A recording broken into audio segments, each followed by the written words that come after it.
안녕하세요. 저는 15년차 결혼 생활을 끝내고 고등학생 딸과 둘이 살고 있는 여자입니다. 사람들은 제 이혼 과정을 들으면 독하다고도 합니다. 하지만 제가 어떤 일을 겪었는지 듣게 되면 저한테 독하다고 할 사람은 아무도 없을 겁니다. 저는 독한 사람이 아니라 소중한 것을 지키기 위해 끝까지 버텨야만 했던 평범한 엄마일 뿐이니까요. 제게는 정유미라는 20년 지기 친구가 있었습니다. 대학 신입생 환영회 때 처음 만났던 친구인데요. 보통 대학 친구는 중고등학교 친구와 달리 그렇게 가까워지지 않는다고도 하는데 유미는 달랐습니다. 처음부터 저희는 몹시 친해졌고 나중에는 자매보다 더 가까운 사이가 되었으니까요. 저희는 참 많은 추억을 공유했습니다. 저에게 유미는 큰 의미였고 유미에게도 제가 그런 존재라고 생각했어요. 지나고 보니 그게 제 인생에서 가장 뼈아픈 착각이 아니었나 싶네요. 어쨌든 제가 남편 양진석을 처음 만났을 때였습니다. 대학 다닐 때부터 남자들에게 인기가 많고 남자 선후배랑도 친하고 남자친구도 꾸준하게 사귄 유미와 달리 저는 영 쑥맥이고 남친도 별로 사귀어본 적이 없었거든요. 누가 저 좋다고 해도 부끄럽고 민망해 피하기 일쑤였고요. 그러다가 소개팅으로 양진석을 만나게 되었는데 저도 그 사람이 너무 마음에 들어서 잘해보고 싶었습니다. 유미는 쑥맥인 제 옆에서 적극적으로 연애 상담과 코칭을 해줬어요. 그렇게 양진석과 저는 사귀게 되었고 나중에는 유미도 소개해주고 다 같이 친하게 지내기도 했죠. 제가 결혼하기 1년 전 유미가 먼저 결혼을 했습니다. 유미의 결혼식의 부케는 제가 받았어요. 그리고 1년 뒤에 제가 결혼을 했는데요. 그런데 유미는 결혼한 지 2년도 안 돼서 이혼을 하게 되었습니다. 성격 차이라고 했던 것 같고 자세하게는 얘기를 안 해줬죠. 그 일로 유미는 의기소침해지기도 했습니다. 원래 쾌활하고 사람 좋아하고 엄청 밝은 친구였는데 이혼이라는 게 사람을 많이 위축시키는 건지 성격이 많이 달라지더라고요. 친구로서 그런 모습이 안쓰러웠습니다. 저도 한창 신혼 때이긴 하지만 유미를 생각해서 셋이서 자주 봤던 것 같고 또 제 딴에는 유미를 많이 신경 썼던 것 같아요. 그럴 때마다 유미는 은수야 고마워. 늘 나까지 챙겨줘서. 난 정말 너밖에 없다. 라고 말하기도 했습니다. 유미랑 친하긴 해도 셋이서 보는 게 불편할 수도 있는데 이해해주는 남편에게도 늘 고마웠죠. 저는 결혼하고 나서도 유미와 가장 가까이 지냈고 저의 속마음도 다 털어놓았습니다. 결혼 초반에는 별다른 문제가 없었는데요. 결혼 1년이 채 되기 전 첫 아이를 임신하고 출산하면서부터 시어머니와의 갈등이 심해지기 시작했습니다. 시어머니는 아들을 선호하시는 분이었는데 저는 딸 서윤이를 낳게 되었어요.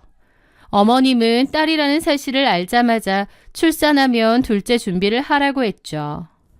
첫 손주인데도 딸이라는 이유로 서윤이를 별로 좋아하지 않으시고 바로 둘째도 생각하라고 닥달을 하시니 저도 속상하고 섭섭한 것도 많았습니다. 그래도 저희 결혼할 때 신혼집을 어머님이 반 정도 보태주셨거든요. 받은 게 크다 보니 어머님이 섭섭하게 말하셔도 저도 꾹 참았죠. 그렇게 출산하고 몇 개월 후부터 둘째 준비를 했는데 얼마 안 있어서 유산이 되었습니다. 그런데 그 뒤에 한 번 더 임신을 했는데 또 유산이 되었어요.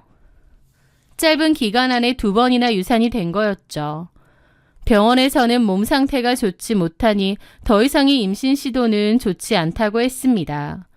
제 몸이 그러한데도 어머님은 대놓고 서운함을 표현하셨죠.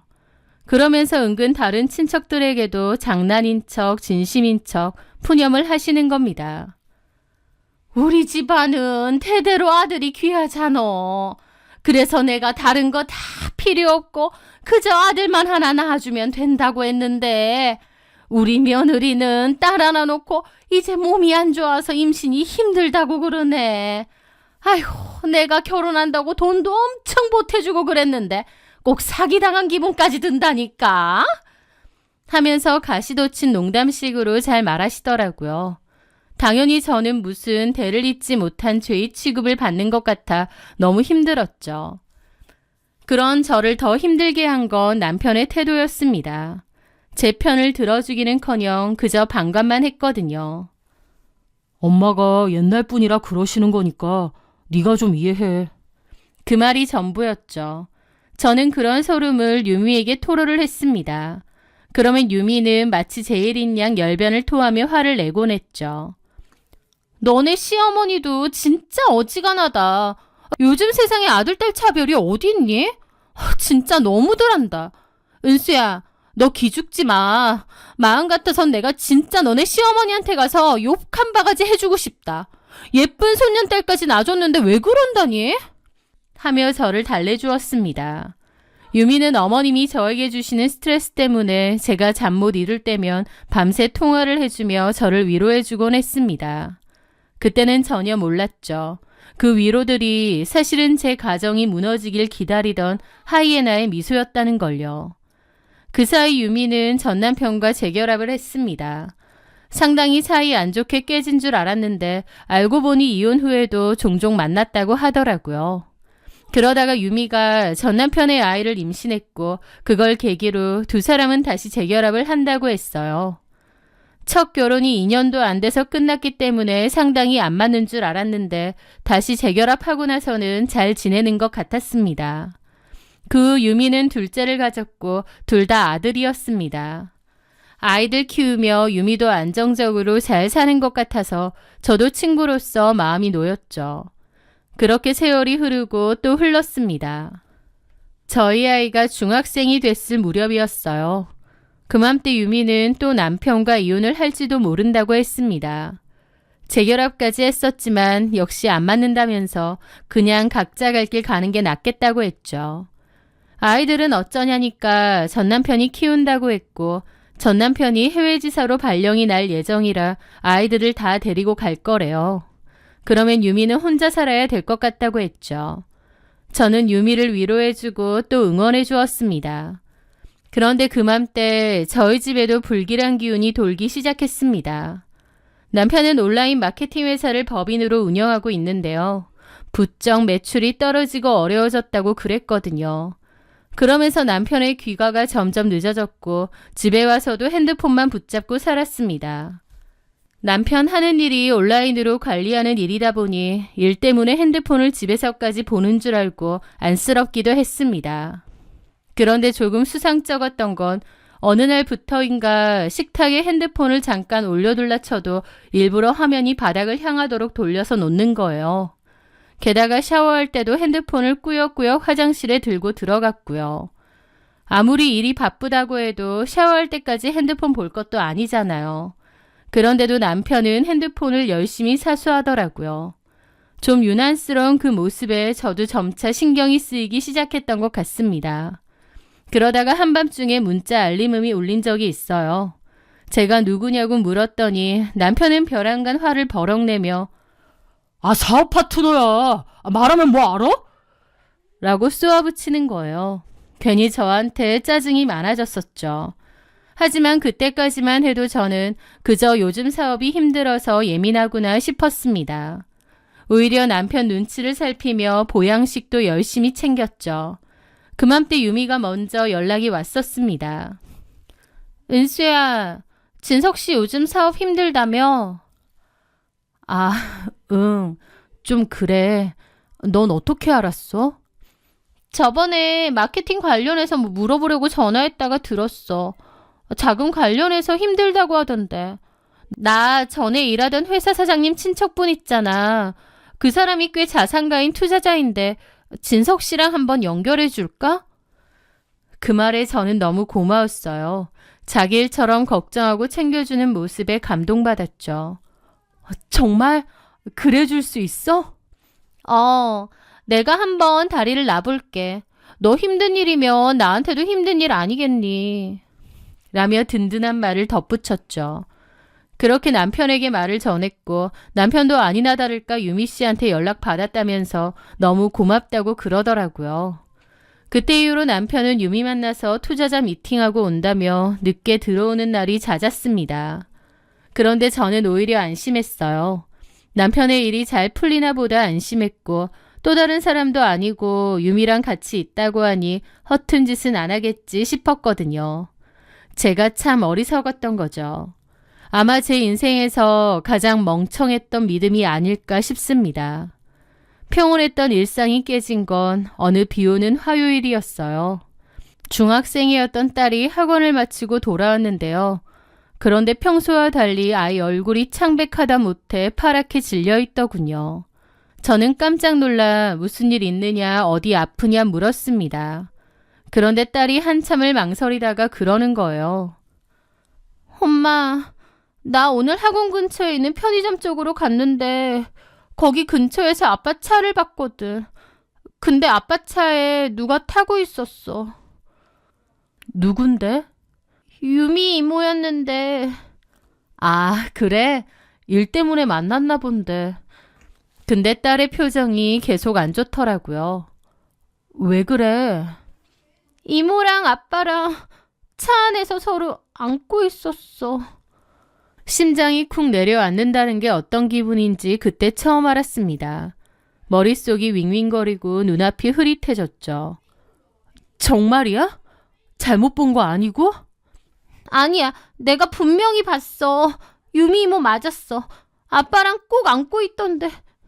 일단 딸에게는 엄마가 알아서 할 테니 모른 체 하라고 했습니다. 너무 걱정하지 말라고 덧붙이면서요. 그날 밤 저는 한숨도 자지 못했습니다. 남편과 유미가 그런 사이라고? 그게 말이 되나? 너무 충격이 컸죠. 그날 남편이 새벽 2시에 들어와 제 옆에 누웠을 때 그전까진 신경 못 썼는데 문득 남편에게선 낯익은 향수 냄새가 나더라고요. 가만 보니 제가 작년 유미 생일에 선물했던 바로 그 향수였습니다. 예민하게 남편을 바라보니 그제야 이상한 점이 보이더라고요. 며칠 뒤 남편이 또 미팅이 있다며 나갔을 때였습니다. 저는 조용히 미리 렌트한 차로 뒤를 쫓았죠. 남편의 차는 예상대로 유미의 집 가까운 데에 멈추더라고요. 잠시 후 모자를 깊게 눌러 쓴 유미가 주위를 살피며 남편의 차를 올라탔습니다. 남편의 차는 움직였고 저는 남편의 차를 따라갔습니다. 남편의 차는 어느 강변가로 갔고 둘이서 무슨 대화라도 나누는지 1시간 넘게 그곳에 있더라고요. 그 뒤로는 다시 유미를 태웠던 곳으로 데려다 주었고 남편도 집으로 돌아갔죠. 저는 남편의 블랙박스를 이용해 두 사람이 강가 근처에서 주차해놓고 나누었던 대화를 들을 수 있었습니다. 그 대화가 정말 충격적이더라고요. 진짜 임신이야? 내인 거지? 말이라고 물어? 나 요즘 남편이랑 이혼 준비 중이잖아. 아예 각방으로 살잖아. 집만 한 집이지 서로 남남된 지 오래라고. 알지. 아들들은 어쩐다고 했지? 남편이 키우겠대. 해외지사로 발령 나서 갈 것 같다는데 아들들은 데리고 가겠대. 나랑 이혼하고. 나는 아무래도 집 새로 구해야 될 것 같아. 혼자 살만한지. 자기가 돈 좀 보태줘. 알았어. 그럼 지금은 남편 당신 임신 중인 건 전혀 모르겠네. 알면 안 되지. 그러면 위자료 소송 걸 수도 있는데. 자긴 어쩔 거야? 어쩌긴 내가 책임져야지. 은수한테 빨리 말해. 아직 뭐 눈치챈 건 없지? 전혀 없어. 그런 거에 워낙 둔한 사람이잖아. 그렇긴 하지. 참, 이것 봐. 이게 뭐야? 병원 진료 갔다 온 거지. 같이 가자니까. 됐어. 임신한 거 처음도 아니고 유난 떨 것도 없어. 아들이래. 아들? 정말? 당신 어머니 아들 원하셨잖아. 그러니까 참 좋아하시겠네. 어차피 어머님이랑 은수랑 사이도 안 좋으셨잖아. 맞지? 맞아. 또 은수가 싹싹하고 부침성 좋은 성격도 아니잖아. 맞아. 걔 원래 그랬지. 쑥맥에다가. 나 없었으면 친구도 없었을 거야. 내가 걔 건사해 준 거지. 그러는데 기가 막혀 이가 갈리더라고요. 남의 남편 뺏어놓고 지 없으면 친구도 없었을 거라느니 저런 말이 나오나 싶고 그 뻔뻔한 낯짝에 침이라도 뱉어주고 싶더라고요. 앞에서는 저 위한 척하면서 뒤에선 내 남편이랑 놀아나고 저런 뒷담이나 까고 진짜 소름이 끼칠 지경이었죠. 어쨌든 나도 최대한 빨리 이혼 마무리할 거야. 배불러 오기 전에 당신도 하루빨리 정리를 하는 게 좋을 것 같아. 알았어. 서윤이는 어쩔 거야? 은수가 키우게 해야지. 양육비 주고. 조금의 망설임도 없이 제가 키우게 주겠답니다. 지 자식인데 어쩜 저렇게 일말의 망설임도 없는지. 제 딸이 너무 불쌍하고 저런 인간이 아빠인가 싶어서 속에서 천불이 올라오더라고요. 블랙박스 음성을 다 들은 제 심정은 정말 참담한 그 자체였습니다. 15년을 함께하며 남편의 뒷바라지를 하고 시어머니의 구박을 견뎌온 제가 남편에게는 그저 정리해야 할 대상이었더군요. 가장 믿었던 두 사람에게 받은 배신이 너무 커 손이 미친 듯이 떨리고 심장이 튀어나올 것 같았습니다. 잠시 후 참지 못하고 화장실로 뛰쳐가 한참을 토했습니다. 속에 있는 걸 다 개어내고도 한참이나 울었던 것 같아요. 그때의 제 심정은 지금 다시 떠올려도 너무 가슴 아프고 괴롭습니다. 남편은 아니나 다를까 그 이후로 저에게 바로 이혼을 요구했어요. 저는 유미랑 그런 사이라는 것 이미 다 알고 있다고 했죠. 남편도 놀라더라고요. 언제부터 알았냐고요. 저는 그런 게 중요한 게 아니다. 어쨌든 나는 이혼해줄 생각 없다. 누구 좋으라고 이혼해주냐. 유미랑 끝내고 오라고 했습니다. 남편은 대답을 하지 않더라고요. 그 모습에 저도 가슴이 미어졌죠. 다른 사람도 아니고 내 친구랑 어떻게 이럴 수가 있느냐고. 만약 이혼한다면 나도 곱게 못 해준다고. 진짜 내가 할 수 있는 방법 다 써서 이 막장이를 다 퍼뜨릴 거라고 했습니다. 한국 땅 밟고 못 살게끔 온 동네 소문 다 낼 거라고. 그래도 좋으냐고 했죠. 남편은 처음엔 알겠다고 유미랑 끝을 내겠다고 했어요. 저는 제 이혼은 두 번째 문제라고 생각했습니다. 일단 남편이 정유미랑 깨끗이 끝을 내고 오는 게 순서라고 생각했거든요. 그 유미에게 전화를 해서 제가 할 수 있는 쌍욕은 다 퍼부었습니다. 차라리 모르는 여자가 낫지 어떻게 네가 이럴 수 있느냐고. 정유미는 제가 뭔 말을 하든 대꾸 없이 가만히 듣고만 있더라고요. 저는 유미한테 절대 이혼 안 할 거라고, 내가 미쳤다고 너 좋은 일 해주겠냐고, 그리고 네 남편에게도 네 임신 사실 다 알릴 거라고, 너 상대로 상간소송도 할 거라고 악을 썼습니다. 유미는 제 말을 듣고는 자기 남편에게 알려도 상관없다며 상간소송도 할 테면 해봐라고 그제야 큰 소리로 따지고 들더라고요. 저는 이 더러운 년아 인생 그따위로 살지 마라 천벌받는다 일가라고 끊었습니다. 그런데 정말 기막힌 사건은 거기서 끝이 아니었습니다. 그 일이 있고 저는 사는 게 아닌 것처럼 힘들었어요. 그런데 황당하게 어느 날 초인종이 울렸습니다. 문을 열자 유미가 커다란 캐리어 2개를 양손에 쥐고 서 있었습니다. 제가 벙쪄서 보니까 저를 밀치고 안으로 들어오더라고요. 나 오늘부터 여기서 지낼 거야. 진석 씨랑 그렇게 하기로 했어. 그러면서 거실로 성큼성큼 걸어 들어오는 거예요. 남편도 뻔뻔하게 가만히 있더군요. 제가 기가 막혀 남편의 뺨을 때리려 하자 남편이 제 손목을 낚아챘습니다. 그만 좀 해. 나는 당신이랑 살기 싫어. 이혼 좀 해달라는데 왜 이렇게 끈덕지게 굴어? 진짜 끝까지 이렇게 나온다 이거지?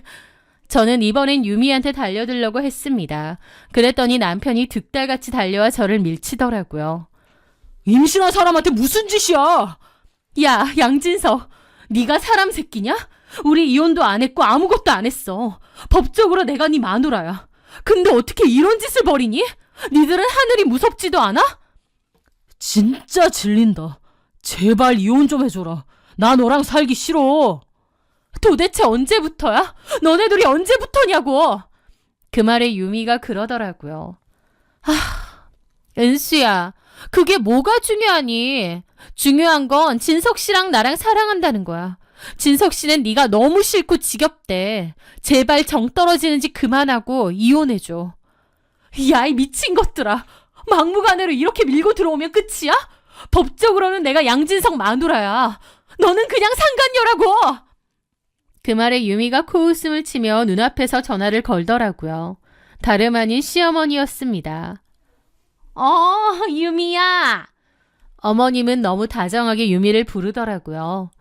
아, 어머니, 저 지금 진석 씨 집 들어왔습니다. 은숙이 가만 안 있을 텐데? 옆에 있어요. 저는 이게 무슨 시츄에이션인가 싶어 벙쪘습니다. 어머님도 다 알고 있었어요.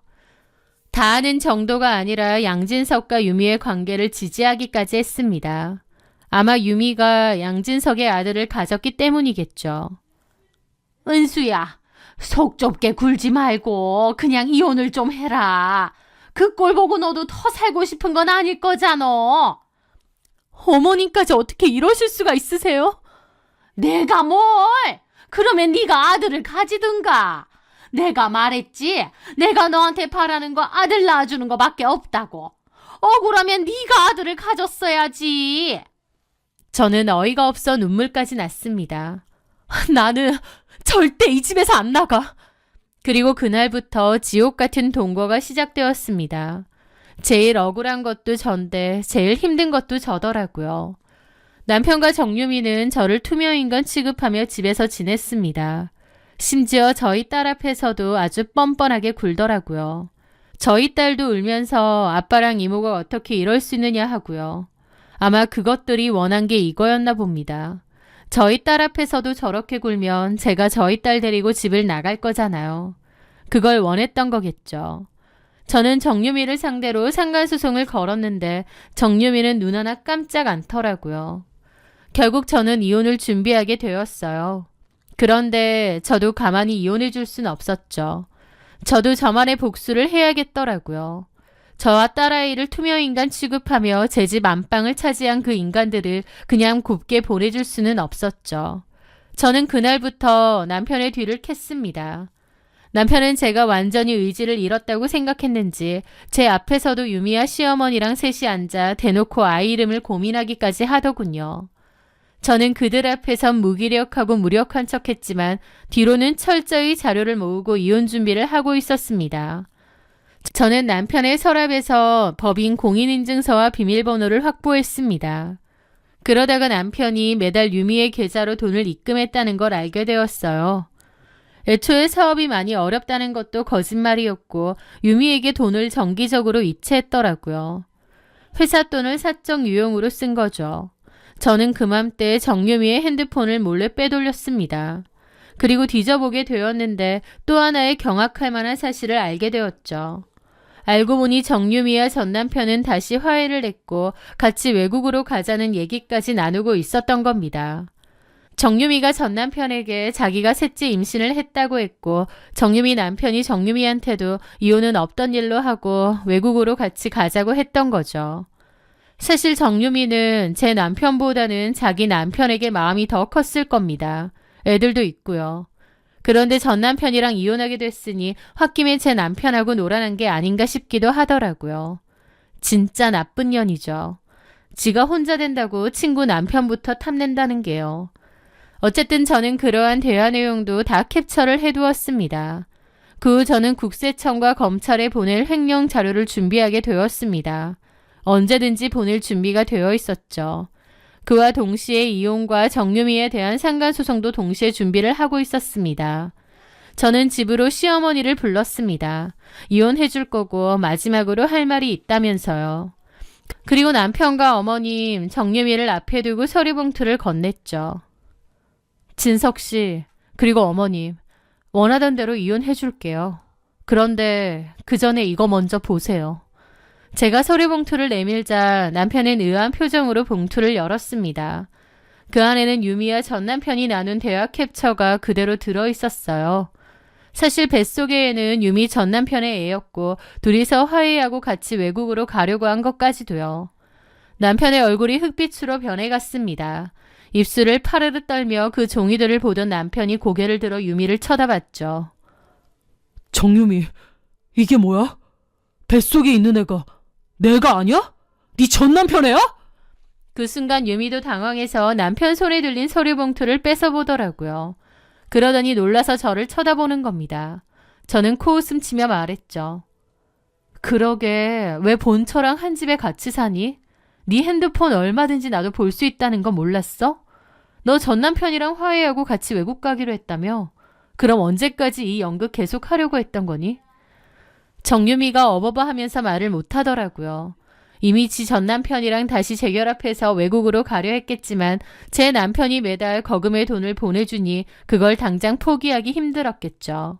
마지막까지 뜯어먹다가 외국으로 튀려고 했던 게 아닌가 싶더라고요. 그 순간 옆에서 듣고 있던 시어머니가 비명을 지르며 유미에게 달려들었습니다. 이 환양년이 임신 핑계로 누굴 속이려 들어! 그러면서 시어머니와 유미는 거실 바닥에서 서로의 머리채를 잡고 뒹굴었습니다. 그 아수라장을 지켜보는데 진짜 어이가 없어서 웃음밖에 안 나오더라고요. 남편도 씩씩거리며 어머님이 정유미를 드잡이하는 것을 가만 보고 있었습니다. 그런데 그런 싸움 끝에 유미가 밀쳐지며 테이블 모서리에 배를 세게 부딪혔습니다. 결국 하혈을 했고 남편이 119를 부르게 되었죠. 유미는 결국 유산을 한 것 같았어요. 그런데 소식을 듣고 병원으로 달려온 정유미의 전 남편은 이 모든 사실을 다 알게 되었습니다. 친구 남편과 바람 피웠고 본처가 있는데도 그 집에 들어가서 살기까지 했다는 걸요. 전 남편은 병실에 누워있는 유미에게 침을 뱉으며 너 같은 여자랑 다시 잘해보려 했던 내가 바보라면서 재결합은 없던 일로 하자고 일가라고 떠났다더군요. 정유미의 그 추접스러운 계획이 모두 물거품이 된 거였죠. 저는 그 후 남편의 횡령 사실을 고발했습니다. 남편의 법인 계좌는 정지됐고 세무조사로 탈탈 털리다가 결국 부도까지 났다고 했습니다. 게다가 쌍으로 저한테 이혼 소송에 위자료 소송까지 당했죠. 정유미도 마찬가지고요. 그렇게 저는 제 친구와 바람핀 남편을 몰락시키고 통쾌하게 이혼을 했습니다. 쉽지 않은 일이었지만 이 악물고 알아보고 조사해보면서 이혼을 준비했던 것 같아요. 본처인 제가 멀쩡히 두 눈 뜨고 있는데 집에 버젓이 상간녀를 불러들인 남편이나 오란다고 짐 싸서 신나게 온 친구년이나 그 뻔뻔하고 인간 같지도 않은 것들에게 제가 줄 수 있는 모든 것은 다 돌려준 것 같습니다. 저는 이혼 후 저희 부모님이 계신 조용한 바닷가 동네 근처로 이사를 왔습니다. 쓰레기를 비우고 난 뒤에 제 삶은 그 어느 때보다 상쾌하고 평온한 것 같아요. 배신을 처음 겪었을 때 하늘이 무너지는 것 같고 너무 힘들었지만 모든 게 끝난 제 마음은 고요하고 평온한 것 같습니다. 모든 시련은 버티고 나면 더 강해진다고 하죠. 저는 그만큼 더 강해지고 단단해졌다고 믿습니다. 그래서 앞으로 남은 인생을 살며 어떤 역경이나 고난을 겪어도 마음 굳세게 먹고 잘 버틸 수 있을 것 같아요. 앞으로 저희 딸과 함께 행복하게 잘 살아가려 합니다. 제 사연 들어주셔서 감사합니다.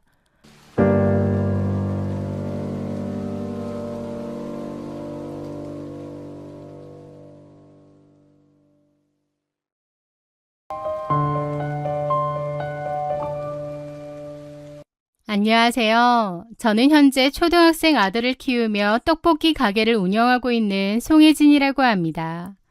지난 시간들을 가만히 되돌아보면 사람의 인생이란 참으로 한 치 앞도 알 수 없는 기구한 파도 같으면서도 결국 마음먹기에 따라 얼마든지 새로운 길을 개척할 수 있다는 것을 뼈저리게 느끼게 됩니다. 저는 20대 후반의 나이에 전 남편 박찬우를 만나 결혼했습니다. 당시 남편은 저보다 5살이 많았는데요. 대기업은 아니었지만 나름대로 탄탄하고 안정적인 중소기업에서 대리 직급으로 성실하게 일하고 있었죠. 연애 시절 저를 무척이나 좋아해주며 열정적으로 다가왔던 남편은 겉보기에는 성격도 서글서글하고 사람 좋아 보였습니다. 무엇보다 성실하게 직장 생활을 하는 모습이 믿음직스럽고 좋았어요. 그렇게 8개월 정도 연애를 하던 중 아이가 생겼고 저희는 자연스럽게 부부의 연을 맺게 되었습니다. 아이를 낳고 기르며 여느 평범한 부부들처럼 소박하지만 따뜻한 가정을 꾸려나간다 생각했죠. 하지만 나름 평온했던 결혼 생활은 남편이 돌연 멀쩡하게 잘 다니던 회사를 그만두고 전업 주식 투자자가 되겠다고 선언하면서부터 산산조각 나기 시작했습니다. 사회적으로 주식 열풍이 한창 불기도 했지만 남편은 그전부터 취미 삼아 주식을 조금씩 해오던 사람이었습니다. 큰 돈을 번 것은 아니었어도 소소하게 수익이 나자 본인 스스로 주식에 엄청난 재능이 있다고 단단히 착각을 하고 있었죠. 본업에 충실하면서 큰 돈을 들이지 않고 부업 삼아 용돈벌이를 하는 것까지 반대할 이유는 없었어요. 하지만 그것이 본업을 아예 대체하겠다는 선언으로 바뀌었을 때는 상황이 완전히 달랐습니다. 처자식을 둔 가장이 안정적인 월급을 포기하고 변동성이 큰 주식시장에 전업으로 뛰어들겠다는데 세상 어느 아내가 그것을 웃으며 환영할 수 있겠습니까? 저는 당연히 펄쩍 뛰며 절대 안 된다고 극구 만류했습니다. 하지만 남편은 이미 헛된 망상에 깊이 빠져 있었습니다. 친구 소개로 알게 된 주식판의 어떤 형님이라는 사람과 함께 사무실을 차려 본격적으로 주식에 뛰어들겠다는 것이 남편의 계획이었어요. 남편의 말에 따르면 그 형님이라는 사람은 원래 내노라 하는 대기업 직원이었다고 하는데요. 그런데 해외 주식으로 몇십억 단위의 어마어마한 돈을 만지게 되면서 과감하게 회사를 때려치운 엄청난 능력자라는 것이었습니다. 남편은 그런 대단한 사람과 함께 일할 수 있는 기회는 흔치 않다며 저에게 언제까지 쥐꼬리만한 중소기업 월급에 목매달며 구질구질하게 살 거냐고 오히려 저를 설득하려 들었습니다. 사실 저는 남편이 성실한 사람이라 생각해서 결혼도 한 거지만 막상 같이 살아보니 겉보기와 달리 뼛속 깊이 허세와 허영심이 가득한 사람이긴 했어요. 옷은 무조건 백화점 브랜드여야 했고 머리를 자를 때도 동네 미용실은 쳐다보지도 않은 채 굳이 차를 몰고 나가 비싼 고급 브랜드샵에서 관리를 받았거든요. 평소 마시는 술도 고급 와인이나 양주만을 고집했고요. 그러니까 한마디로 자신의 월급 수준에 비해 씀씀이가 턱없이 큰 사람이었던 거죠. 그런 남편의 성향을 알고 있긴 했지만 그래도 월급이 있을 땐 이해를 했습니다. 그런데 남편은 월급으로는 본인의 허영심이 채워지지 않으니 주식이라는 일확천금을 꿈꾸게 된 것 같아요. 남편은 해외 주식을 하려면 밤과 낮이 바뀌어야 하니 회사를 다니면서는 도저히 병행할 수 없다고 하더라고요. 그러면서 회사를 계속 그만두고 싶어 하는 겁니다. 저는 아이가 아직 어리고 앞으로 교재비며 학원비며 돈 들어갈 곳이 태산인데 주식이 잘못되면 우리 가족은 길거리에 나앉게 된다며 남편을 말렸습니다. 하지만 남편은 저를 향해 뼛속까지 서민 마인드에 찌들어 있다. 그렇게 가난하고 찌질한 생각으로 살다가는 평생 가난뱅이로 죽을 거다라며 저를 한심하고 멍청한 사람 취급하더라고요. 제가 그토록 완강하게 반대했음에도 불구하고 기어코 남편은 결국 저 몰래 사표를 던지고 회사를 그만두는 기막힌 짓을 저질렀습니다. 사실 처음에는 회사를 그만뒀다고 하지도 않았어요. 제가 뜯어 말렸기 때문에 회사를 계속 다니는 척을 했고 심지어 처음 몇 달 동안은 평소처럼 아침에 출근하는 척도 했거든요. 게다가 제 통장으로 꼬박꼬박 월급과 비슷한 금액의 돈을 입금했기에 남편이 회사를 그만두었다는 사실을 꿈에도 상상하지 못했던 거죠. 하지만 나중에 알고 보니 그 돈은 남편이 회사를 퇴사하면서 받은 퇴직금을 쪼개어 마치 월급인 양 저를 속이며 보낸 것이었더라고요. 저를 감쪽같이 속이고 기어코 일을 저질렀다는 사실을 알게 되었을 때 저는 엄청난 실망감과 배신감을 느꼈습니다. 하지만 이미 엎질러진 물이었기에 속이 썩어 문드러지는 것을 참아가며 남편이 새로 시작했다는 그 주식 일이라도 제발 잘 풀리기를 기도할 수밖에 없었죠. 처음 얼마 동안은 남편이 호언장담했던 대로 나름의 수익이 나는 듯 보였습니다. 이전 회사에서 받던 월급보다 훨씬 많은 돈을 벌었다며 의기양양하게 생활비를 가져다 주었고 저 역시 가슴을 쓸어내리며 다행이라고 생각했습니다. 하지만 주식시장이 그렇게 만만한 곳이 아니듯 남편의 헛된 운도 그리 오래가지 못한 것 같아요. 언젠가부터 가져다주는 생활비가 들쑥날쑥해지기 시작하더니 급기야 생활비를 단 한 푼도 주지 못하는 달이 생겨났거든요. 불안해진 제가 물어보면 남편은 지금 주식시장 상황이 안 좋아서 돈이 묶여 있으니까 그동안 모아둔 돈으로 알아서 생활해. 라며 뻔뻔하게 대꾸했습니다. 남편이 가져다주는 돈이 끊기자 당장 가정경제에 비상이 걸렸고 저의 스트레스는 극에 달했습니다. 답답한 마음에 하는 일이 잘 안 되냐고 조심스럽게 물어볼 때면 남편은 미안해 하기는커녕 도리어 저에게 짜증과 화를 냈죠. 다른 여자들은 애 조금 크면 알아서 맞벌이 하면서 남편 짐을 덜어주던데. 너는 왜 집구석에 박혀서 나한테 막 기대려고 하냐. 진짜 숨 막혀 죽겠네. 기가 막히더라고요. 분명 아이가 어느 정도 클 때까지는 제가 육아와 살림에 전념하기로 결혼 초부터 합의를 했었거든요.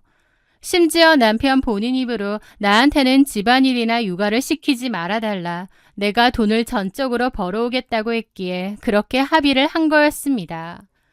그런데 제가 집에 있다고 해서 놀고 먹은 적은 단 하루도 없었습니다. 오히려 남편이 회사 스트레스를 푼다는 이유로 자유롭게 친구들과 낚시를 다니거나 술을 마시고 여행을 다니기도 했고 저는 집에서 묵묵히 아이 키우고 집안 살림하고 돈을 아껴가며 살았거든요. 남편이 형편에 맞지 않은 생활을 하기도 했지만 그런 것도 다 이해했고 잔소리한 적도 없습니다. 대신 저한테 쓰는 돈은 줄이며 아등바등 살았죠. 그런데 이제 와서 본인이 돈을 못 버는 상황이 되자 저를 무능력하게 집에서 빈둥거리는 식충이 취급하며 모욕하는 남편의 태도에 저는 참을 수 없는 억울함을 느꼈죠. 하지만 남편의 막말과는 별개로 저 역시 뭔가 특단의 조치가 필요하더라고요. 남편의 불규칙한 수입만 바라보고 있다가는 아이조차 제대로 키우지 못하겠다는 절박한 위기감을 느낀 거죠. 그렇게 고민하던 때에 마냥 죽으라는 법은 없는지 마침 친정엄마의 비법 고추장 양념을 물려받은 친언니가 떡볶이 가게를 개업하게 되었습니다. 그리고 일손이 필요했던 언니의 제안으로 저는 주저없이 떡볶이 가게에 나가 일을 돕기 시작했죠. 생활비 한 푼 제대로 못 주는 남편을 대신해 제가 직접 돈을 벌겠다고 나선 것인데 남편의 반응은 참으로 어이가 없고 황당했습니다. 떡볶이 집이라니. 모양 빠지게 무슨 떡볶이 집에서 일을 한다 그래? 진짜. 할 거면 좀 남들 보기에 있어 보이는 일을 하면 안 돼? 라며 저를 향해 비아냥거리는 거예요. 가족의 생계가 달린 문제 앞에서 끝까지 모양새와 허세만을 따지는 남편의 그 한심하고 철딱선이 없는 모습에 저는 완전히 정이 떨어지고 말았습니다. 저는 남편의 비아냥을 철저히 무시하고 언니의 가게에서 뼈가 부서져라 열심히 일했습니다. 언니도 넉넉지 않은 형편에 빚을 내어 시작한 가게였기에 저 역시 내일처럼 필사적으로 매달렸고 정말 열심히 또 친절하려고 노력했습니다. 다행히 음식 맛이 입소문을 타면서 가게는 빠르게 안정을 찾고 자리를 잡아갔죠.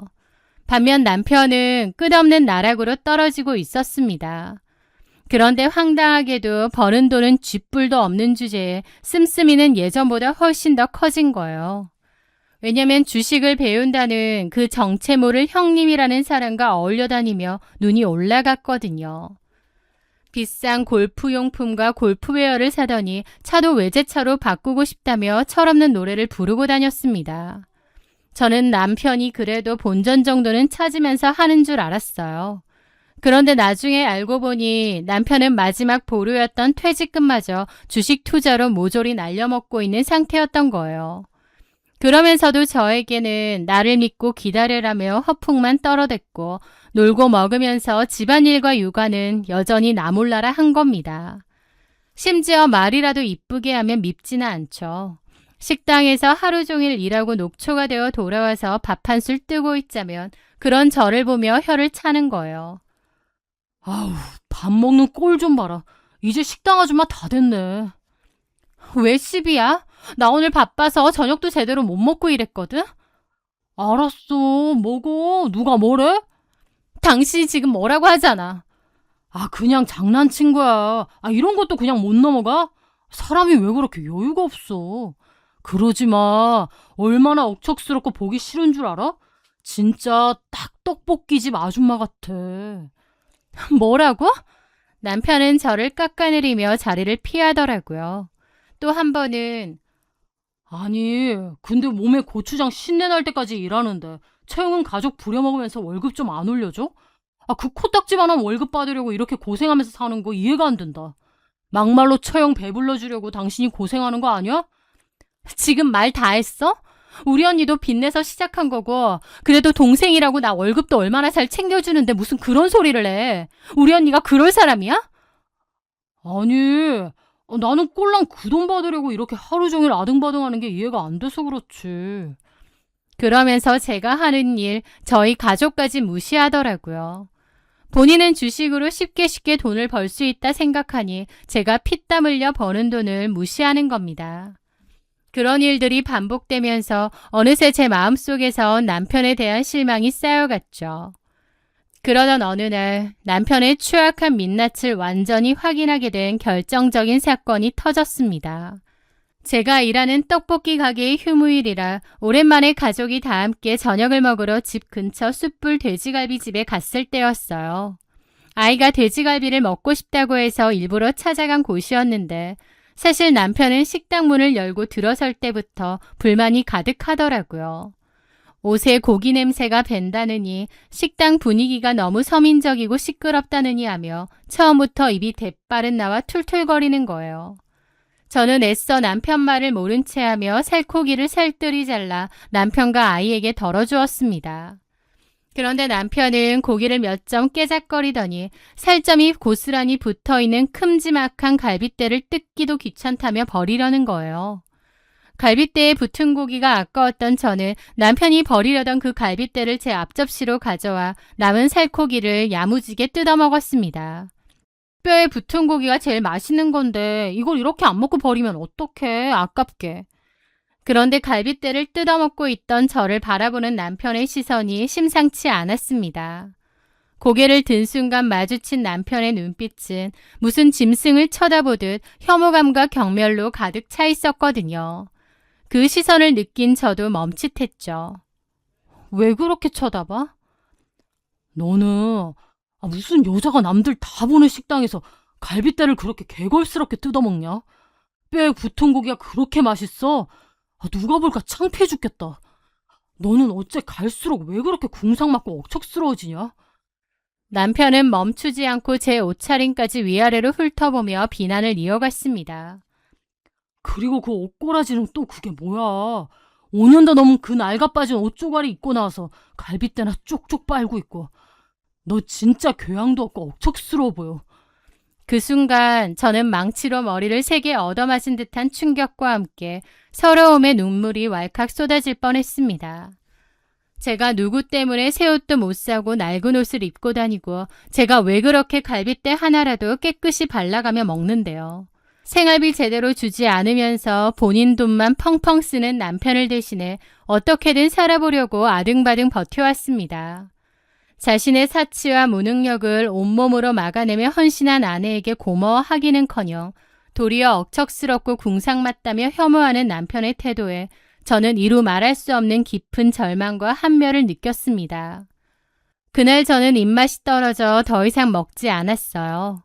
남편하고 싸우고 싶은 마음조차 안 들더라고요. 싸움도 어느 정도 애정이 있어야 싸우는 거죠. 그때 저는 남편에 대한 마음이 싸늘하기 식더라고요. 그날 밤 아이를 재우고 텅 빈 거실에 홀로 앉아 밤을 새우며 생각했습니다. 그리고 저를 보던 남편의 눈빛을 떠올렸어요. 남편은 원래 허세가 심한 사람이긴 했지만 그날 저를 바라보던 눈빛은 그 이상이었습니다. 남편에게 혹시 여자가 있나? 그래서 나한테 더 딴지를 거는 걸까? 라는 직감이 서늘하게 뇌리를 스쳤습니다. 저는 남편이 안방에서 코를 골며 깊이 잠든 사이 남편의 폰을 가져와 비밀번호를 입력하고 샅샅이 뒤졌습니다. 특히 신용카드 결제 내역 창을 열어보았죠. 그런데 거기에는 믿을 수 없는 결제건들이 빼곡하게 찍혀 있었습니다. 1인당 수십만 원을 호가하는 최고급 파인다이닝 레스토랑이나 값비싼 샴페인이 결제된 고급 와인바, 게다가 5성급 호텔 숙박 내역이 여러 개가 있더라고요. 시간대를 확인해 보니 그 결제들은 모두 평일 낮이나 오후, 즉 제가 언니의 떡볶이 가게에서 일을 하고 남편은 주식 사무실로 출근한다던 그 시간대였습니다. 제가 가족의 생계를 위해 단돈 10,000원 한 장 쓰는 것도 벌벌 떨며 궁상을 떨고 있을 때 남편은 뒤에서 다른 여자를 만나 고급스러운 데이트를 즐기고 있더라고요. 다음 날 아침 날이 밝자마자 저는 출력한 카드 내역서를 남편의 얼굴 앞에 집어 던졌습니다. 이게 다 뭐야? 생활비 줄 돈은 없고 다른 여자랑 5성급 호텔 드나들고 파인다이닝 처먹을 돈은 있었어? 내가 모를 줄 알았니? 잠에서 덜 깬 얼굴로 내역서를 확인한 남편은 처음에는 몹시 당황하며 말을 더듬었습니다. 아니, 이건 그 주식 사무실 형님들이랑 비즈니스 차원에서 간 거고. 라며 말도 안 되는 핑계를 대려 했습니다. 친한 형님들하고 호텔에 왜 가나요? 말도 안 되는 헛소리였는데 제가 내민 백화점 여자 브랜드 결제 내역 앞에서는 더 이상 발뺌할 수 없는지 고개를 떨구고 불륜 사실을 시인하더라고요. 그런데 남편은 마지막 순간까지도 인간이기를 포기한 쓰레기였습니다. 불륜이 들통났으면 마땅히 무릎을 꿇고 100번 사죄해도 모자랄 판에 도리어 억울하다는 듯 목소리를 높였으니까요. 그래, 만났다. 다 네가 자초한 일이야. 네가 너무 아줌마 같아지고 억척스럽고 궁상맞게 변해서 정이 떨어진 걸 어쩌라고. 내가 딱 싫어하는 모습으로만 변해가는데 내가 다른 곳으로 눈을 돌린 건 어쩔 수 없었던 거지. 자신의 더러운 불륜과 사치를 제 탓으로 돌리는 그 기막힌 변명을 듣는 순간 제 마음속에서 남편을 향해 남아있던 마지막 미련과 인내심의 끈이 툭 하고 완전히 끊어져 버렸습니다. 분노로 몸이 떨리거나 눈물이 나지도 않았습니다.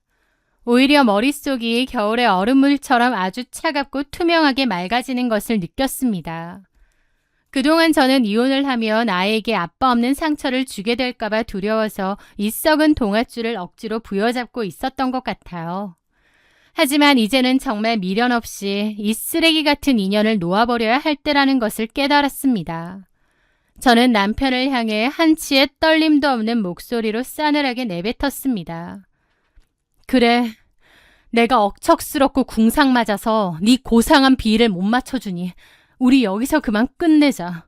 너같이 무능력하고 무책임하면서 뒤로 호박씨나 까는 더러운 인간, 나도 더 이상은 구역질이 나서 1분 1초도 못 참고 살겠다. 제가 너무도 단호하게 이혼을 선언하자 남편은 잠시 눈을 크게 뜨며 흠칫 놀랐습니다. 이혼? 너 지금 진심이야? 당연히 진심이지. 너 제대로 된 남편 역할, 아빠 역할 못한 지 꽤 됐잖아. 네가 푹 빠져있는 그 여자랑 어디 평생 잘 먹고 잘 살아봐. 억척스러운 분식집 아줌마는 인생에서 빠져줄 테니까. 남편은 제 입에서 이혼이라는 단어가 그토록 쉽고 굳건하게 나올 줄은 몰랐던 모양입니다. 하지만 남편 놈은 잠깐 고민하는 척 하더니 순순히 고개를 끄덕였죠. 그래, 좋아. 네가 원한다면 이혼해줄게. 나도 더 이상 너랑 사는 거 숨막혀서 싫었어. 저는 그 길로 집을 나와 친언니에게 달려갔습니다. 남편의 카드 내역서와 불륜 사실을 모두 털어놓자 언니는 분노의 눈물을 흘리며 당장 그런 쓰레기 같은 놈과 갈라서라고 저를 꼭 안아주었죠. 그날 이후 저는 그 어떤 감정 낭비도 없이 철저하고 신속하게 이혼 절차를 밟아 나갔습니다. 남편의 명백한 귀책 사유가 있었기에 이혼 과정은 생각보다 훨씬 수월했습니다. 저는 아이를 생각해서라도 길고 지루한 소송전으로 제 에너지를 낭비하고 싶지 않았어요.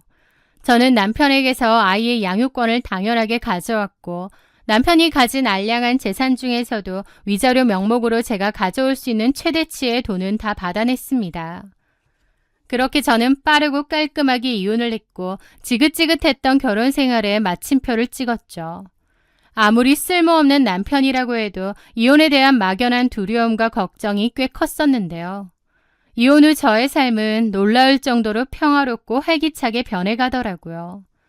매일같이 저의 자존감을 갉아먹고 스트레스를 주던 원흉이 사라지니 오히려 몸도 마음도 날아갈 듯 가벼워졌고요. 저는 오직 저와 아이의 미래만을 생각하며 전보다 훨씬 더 식당 일에 악착같이 매진했습니다. 친언니와 함께 땀 흘려 일군 떡볶이 가게는 날이 갈수록 대박이 났습니다. 언니의 전폭적인 지원과 저의 악착 같은 노력 덕분에 마침내 저희 동네 가까운 곳에 2호점을 오픈하게 되었어요. 언니네 가게하고는 동네가 멀고 저희 집에서는 가까운 곳에 열게 되었죠. 언니 밑에서 일하다가 이제는 제가 사장이 되었으니 더 열심히 일해서 떳떳하게 돈을 벌고 아이를 건사해야겠다고 다짐했습니다. 이혼 후 전 남편이 어떻게 살고 있는지는 단 한 번도 궁금해한 적이 없었고 그와 관련된 모든 인연은 철저하게 끊어버린 채 앞만 보고 전진했죠. 그렇게 바쁘게 하루하루를 살아가던 어느 날이었습니다. 우연히 저희 2호점 식당에 낯익은 얼굴 하나가 문을 열고 들어왔습니다. 바로 전 신우이였습니다. 저를 보자마자 과장된 몸짓으로 반가운 척을 하며 말을 걸어오더라고요.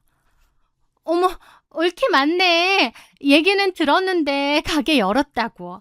어떻게 사나 궁금해서 와봤어. 아유, 손님도 많고 장사 정말 잘 된다. 돈도 엄청 잘 벌겠어. 은근슬쩍 저의 성공을 떠보며 아른 체를 하는 신우이의 태도가 몹시 달갑지 않았습니다. 남편과 이혼했으니 남남이기도 했고요. 저는 무미건조하고 사무적인 미소로 일관하며 응대했습니다.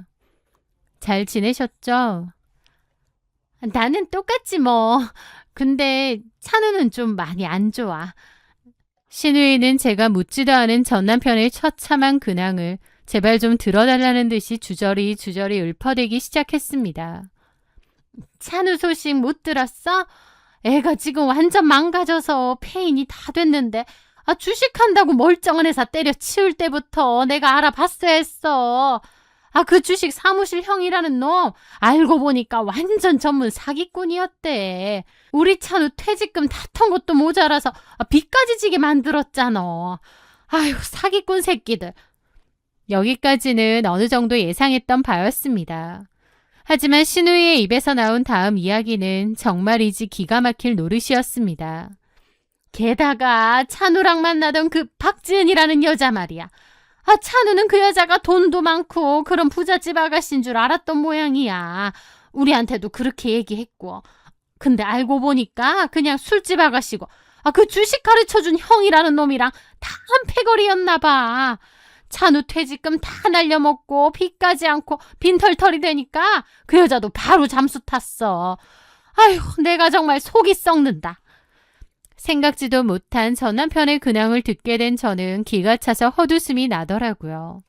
찬우 지금 완전 빚더미에 앉아서 엄마 집에 얹혀 살아. 애가 정신 못 차리고 일자리 구할 생각도 아예 안 하고 허구한 날 방구석에 처박혀서 술만 퍼마시고 있다. 내가 올케랑 이혼한다고 했을 때 그렇게 뜯어 말렸는데 올케같이 야물딱지고 생활력 강한 여자가 세상에 어디 있냐고. 그 복을 지발로 걷어차서 그 모양 그 꼴 됐으니 진짜 천벌을 받은 거지 뭐야. 아무리 내 동생이라지만 진짜 이해가 안 가. 신우이의 입을 통해 전해 들은 전 남편의 최후는 인과응보의 완벽한 표본이었습니다. 자신의 처자식을 먹여 살리기 위해 억척스럽게 변한 아내를 궁상맞다며 무시하고 겉으로는 그럴듯해 보이는 술집 여자와 놀아나며 허세를 부리던 그 인간의 끝. 그 결말이 결국 늙은 노모의 등골을 빼먹으며 기생하는 알코올 중독 폐인이라니. 참으로 우습고도 당연한 수순이었죠. 저는 눈앞에서 호들갑을 떠는 신우이를 향해 짤막하게 대꾸했습니다. 본인이 자초한 일이죠 뭐. 멀쩡한 직장 때려치우고 헛바람 들어서 가족 버리고 딴 여자까지 만났는데 그 정도 대가도 안 치를 줄 알았나요? 사실 저는 이제 그 사람에게 남은 정이 단 1g도 없어서 어떻게 살든 전혀 궁금하지도 않습니다. 제 단호한 성급기에 신우이는 흠칫 놀라는 눈치였죠. 저는 개의치 않고 말을 이었습니다. 저는 다시는 안 보고 싶지만 그래도 애아빠기는 하니까 최소한 사랑구실이라도 하고 살았으면 좋겠네요. 어쨌든 식사 맛있게 하시고 조심히 가세요. 제 차갑고 이성적인 태도에 무안해진 신우이는 입맛을 쩝쩝 다시며 쫓기듯 식당을 빠져나갔습니다. 시누이의 초라한 뒷모습을 바라보며 저는 제 가슴속 깊은 곳에 남아있던 10년 묵은 채증이 완벽하게 씻겨 내려가는 듯한 상쾌함을 느꼈습니다. 쓰레기 같은 과거를 미련 없이 끊어내고 악착같이 살아남은 저의 선택이 얼마나 옳았는지 하늘이 완벽하게 증명해 준 기분이었죠. 사람들은 가끔 제게 묻습니다. 여자 혼자서 아이를 키우며 식당 일까지 하는 게 힘들지 않냐고요. 하지만 저는 지금의 제 삶이 오히려 너무 행복하고 충만합니다. 스스로 땀 흘려 정직하게 번 돈으로 내 아이를 부족함 없이 먹이고 입힐 수 있다는 사실이 그저 감사하고 벅찰 뿐이고요. 저는 앞으로도 흔들림 없이 제 떡볶이 가게를 더욱 크게 번창시키며 저를 믿고 의지하는 사랑하는 아들을 훌륭하고 반듯하게 키워낼 것입니다. 저를 무시했던 누군가의 시선에 갇히지 않고 세상 그 누구보다 씩씩하고 눈부신 저만의 인생을 살아갈 거니까요. 세상의 모든 억척스럽고 강인한 엄마들의 앞날에 언제나 찬란한 빛이 가득하기를 응원합니다. 저의 이야기를 끝까지 들어주셔서 진심으로 감사합니다.